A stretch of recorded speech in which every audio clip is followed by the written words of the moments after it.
What's up, everybody? Welcome, Innovative Seller, episode number 20. We're going to be changing up the format a little bit today and going forward. A lot of the feedback we got, people were like, Jake, content is amazing. Give us like 5 minutes on one topic. And so that's what we're going to start getting into. You all tell me in the comments if you're like, Jake, you're crazy. I love the 14 minutes. We were only at like 14 minutes. It wasn't like that crazy. But a lot of the feedback was like, hey, man, I want to get in, get out, understand a quick topic. And so that's what we're going to do. So I'm excited very much for today's episode number 20. I'm going to talk to you about the future of one of the most popular B2B sales frameworks, which is MEDDIC/MEDDPICC. And what does a literal framework, my friends, if you don't know this, this was literally built in 1996. Okay, in 1996, someone came up with the idea for MEDDIC, right? And so I'm just going to give you my quick hit on MEDDIC, what matters, what doesn't, and for all of you that comment, I have a bonus deck that we will share directly as well too. So make sure to drop a comment, and I'm going to jump into it. So look, as we think about where sales has evolved to, right? Really, a lot of this comes down to the customer journey. Customers just want something a little bit different. Some people are already ready to buy, right? They're like, look, man, I've already done my research. I want to jump in. And frameworks like MEDDIC and MEDDPICC can get very rigid. Sales reps are told like, oh, I'm supposed to start this part of my conversation here, and I've got to get all these things up front, and I can't let someone get to stage 3 unless they've crossed these things. And some buyers are coming in at stage 3. They're like, dude, you're qualifying me right now, right? So I'm just going to break it down for you really quick. One of the things I want you to think about is how can these methodologies adapt to these new buyer behaviors, right? The stats are crazy. We'll flash this for you. Like 75% of buyers want virtual interactions, right? 81% of buyers want to find out pricing on their own. Like, hell yeah, you do.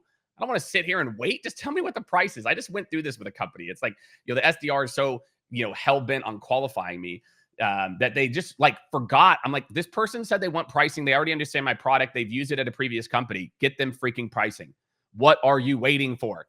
Right? So, 40% said having contact sales for a demo or free trial was a pain in the butt. My friends, why don't you have a demo on your thing? Or if you're a rep, listen to me. If you're a rep right now, all right, I want you to mark this part. You should just record yourself doing a demo, a quick 5-minute, like the 3 to 5 minute video, like this one, right? So I'm going to jump into how can you evolve. If you're one of those people, look, man, Jake, I love you. My boss said I got to use MEDDIC or MEDDPICC. Help me out here, brother. Help me understand like how we can actually evolve this thing. Okay, so I'm going to jump right into it. So first, let's talk about metrics. Metrics, the M in MEDDIC and MEDDPICC. Okay. My big thing as a part of this is a lot of people need to really think about the concept of metrics, right? Is something a pain or a top priority? I talk about it in the book, right? If you haven't bought the book, go out and buy the book right now. Quite a bit, which is pains are subjective. Numerical priorities. Hey, this is a top 3 priority for, our business in the next 2 quarters. Versus like, yeah, it would be great if we could solve. So for metrics, make sure you find a numerical priority. Don't ask about pains or whatever. Or when you do ask about priorities or pains, say, okay, if this is a top issue, where does this fit numerical priority wise? So again, if you want to learn all about intent, buy Innovative Seller, right? Or join the community, sign up for the newsletter, etc. Next, I'm going to talk about, some of my favorites, economic buyer and champions. We love our champions, right? Before, my friends, there was one economic buyer. There was one person, right? There wasn't this big buying team in 1996. Some dude in a mahogany desk was like, oh yeah, I think this will work. Purchase. Now it's like, nah, man, everyone's got to be involved, etc. So how can you solve this today? Get rid of the idea of economic buyer and champion, and instead think about this. Think about teams. It's the T in intent, right? Which is there's a buying team, an end user team, and maybe a vetting team. And so your job in sales, I'm sorry, is getting more complex. So if you want to close more deals, all right, you have to engage the different teams, because even though this person has a higher job title, Susan right here might just say no, right? And so if you're not nurturing all those people in the buying team, you're going to lose. Same thing on the end user. The department head might be all in, but Brenda, who, likes to, shoot down everything and doesn't want her life to change, Brenda's like, heck no, we're not doing it. So think about teams. No more economic buyers or champions. Again, you can still use MEDDIC or MEDDPICC, but when you think about those people, I want you to think about teams. All right, my friends. Next is decision criteria. And again, if we're talking MEDDPICC, decision criteria and decision process. Okay, again, build your process to account for high intent people. My sellers out there, if someone says, I am interested, I know about you, I used you at 2 previous companies ago, your first call, your decision criteria, decision process, you need to meet them where they're at. That means they're like at step 3 or 4. So get your sales engineer on the call. Make sure you're prepared. Do extra prep than you normally would.